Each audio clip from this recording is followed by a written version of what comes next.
Close पुन्हा कामगार एकजुटीचा, कामगार एकजुटीचा, कारखान्यांच्या हक्काचा, कारखान्यांच्या हक्काचा,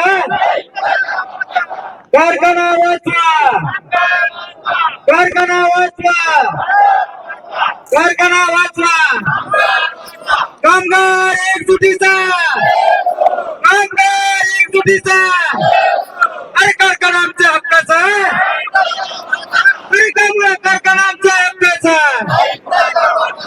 कामगार एकजुटीचा, कारखाना वाचवा, कारखाना वाचवा.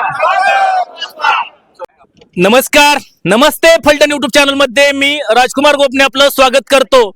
फलटण येथील श्रीराम कारखाना या ठिकाणी आपण आलो आहोत. ज्या ठिकाणी आपण पाहू शकता फलटण श्रीराम कारखान्यातील हे सर्व कामगार आहेत आणि या श्रीराम कारखान्याच्या कार्यस्थळापासून फलटणच्या तहसीलदार कार्यालयावरती आता मोर्चा निघालेला आहे. या सर्व कामगारांचा मोर्चा निघालेला आहे.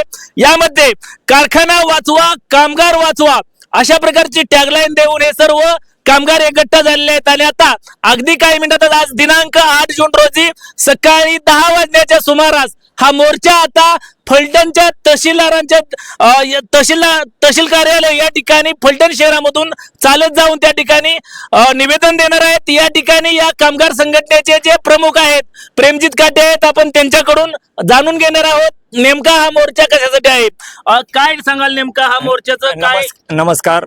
मी प्रथम सांगतो हा मोर्चा कारखाना चालू होण्यासंदर्भात आहे. श्रीराम व्यवस्थापनाशी चर्चा झाल्यानंतर श्रीराम चालू शकत नाही. श्रीरामला अडचणी आहेत काय किंवा त्यांचं नेटवर्क मायनस आहे म्हणून ते चालू शकत नाही. जवाहर आत्ता सोडून गेलेले, जवाहरला परवडलं नाही, जवाहरने कारणं दिले त्यांनी तसं पत्र दिलेले, जवाहर सोडून गेलेले. आणि तिसरं जे करार होणार होता त्या कराराला शासनाने अडथळा दिलेला आहे, म्हणजे स्टे दिलेला आहे. त्यामुळे आमच्या आत्ता 2 महिन्याचे पगार थांबले. त्यामुळे आम्ही आमच्या उपासमारीची वेळ येऊ शकते आता कारखाना जर नाही चालू झाला तर. कारण श्रीराम चालू शकत नाही, जवाहर निघून गेले, तिसऱ्याला करार होऊ शकत नाही. मग नेमकं आम्ही काय करायचं? आम्ही शासन दरबारी आमचा आवाज उठवून आम्हाला न्याय मागणार आम्ही. त्यासाठी आम्ही आता आंदोलन करून मोर्चा काढून तहसील कचेरी निवेदन द्यायला. कसं असणार आहे मोर्चाचं स्वरूप? कसं असणार आहे स्वरूप? इथून नाना पाटील चौक, छत्रपती शिवराय चौक, डॉक्टर बाबासाहेब आंबेडकर चौक आणि महात्मा फुले चौक, तिथून तहसील कार्यालय आहे.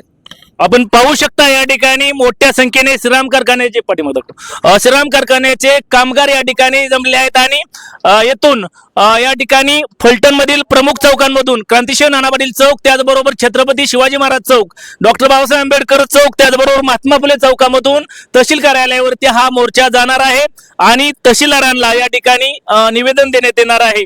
आमचे नमस्ते फलटणचे संपादक वैभव गावडे यांच्यासह मी राजकुमार गोपने. नमस्ते फलटण युट्यूब चॅनल साठी श्रीराम कारखाना फलटण. क्लोज पुन्हा कामगार एकजुटीचा, कामगार एकजुटीचा, कारखाना आमच्या हक्काचा, कारखाना आमच्या हक्काचा, कारखाना वाचवा, कारखाना वाचवा, कारखाना वाचवा, कामगार एकजुटीचा, कामगार एकजुटीचा,